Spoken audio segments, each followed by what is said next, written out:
একটা রাষ্ট্র যখন নতুন গণতান্ত্রিক যাত্রায় যেতে চায় তার প্রাথমিক শর্ত হয় সে ন্যায় বিচার প্রতিষ্ঠা করতে পারবে কিনা। কারণ রাষ্ট্র ধারণাটাই দাঁড়িয়ে থাকে ন্যায় বিচারের উপরে। আমাদের দেশে গণতান্ত্রিক ব্যবস্থা ভোট ভিত্তিক কম বেশি আমরা দেখেছি। ভোটের অধিকার যদিও শেষ পর্যন্ত কেড়ে নেওয়া হয়েছিল, কিন্তু একেবারেই কোনো ভোটই হয়নি এমনটা নয়। নানানভাবে ভোট আয়োজন এখানে হয়েছিল, কিন্তু ভোট আয়োজন হলেই একটা দেশের সাধারণ মানুষের জীবনের মুক্তি ঘটে না।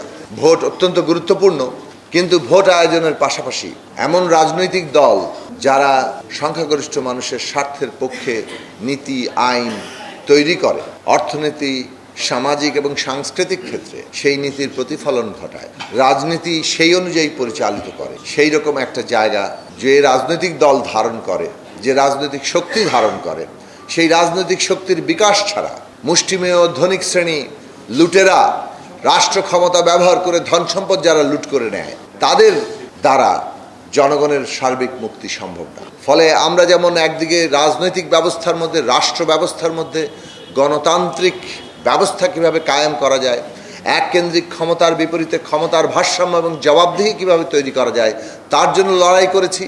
পাশাপাশি এই দেশের শ্রমিক, কৃষক, ক্ষেতমজুর, শ্রমজীবী, খেটে খাওয়া মানুষ, নিম্নবিত্ত, মধ্যবিত্ত এবং আমাদের দেশের অসংখ্য তরুণরা, আমাদের ছাত্র সমাজ, আমাদের নারী সমাজ, সকল প্রান্তিক মানুষ, জাতিগত, লিঙ্গীয়, পরিচয়গত, ধর্ম ভিত্তিতে সবার পক্ষে আমরা লড়াই করেছি। বাংলাদেশে এই সব খেটে খাওয়া নিপীড়িত মানুষ, বাংলাদেশে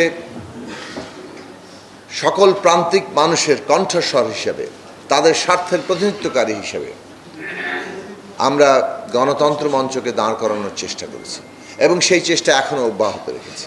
তারই ধারাবাহিকতায় আমরা এই যে আসন্ন নির্বাচন, সেই নির্বাচনে মোকাবেলা করব। কিন্তু অভ্যুত্থানের পরপরই নির্বাচনের সাথে সাথে যে বিচার এবং সংস্কার অত্যন্ত গুরুত্বপূর্ণ, সেই প্রশ্নটিকেও আমরা তুলেছি। একটা রাষ্ট্র যখন নতুন গণতান্ত্রিক যাত্রায় যেতে চায় তার প্রাথমিক শর্ত হয় সে ন্যায় বিচার প্রতিষ্ঠা করতে পারবে কিনা। কারণ রাষ্ট্র ধারণাটাই দাঁড়িয়ে থাকে ন্যায় বিচারের উপরে।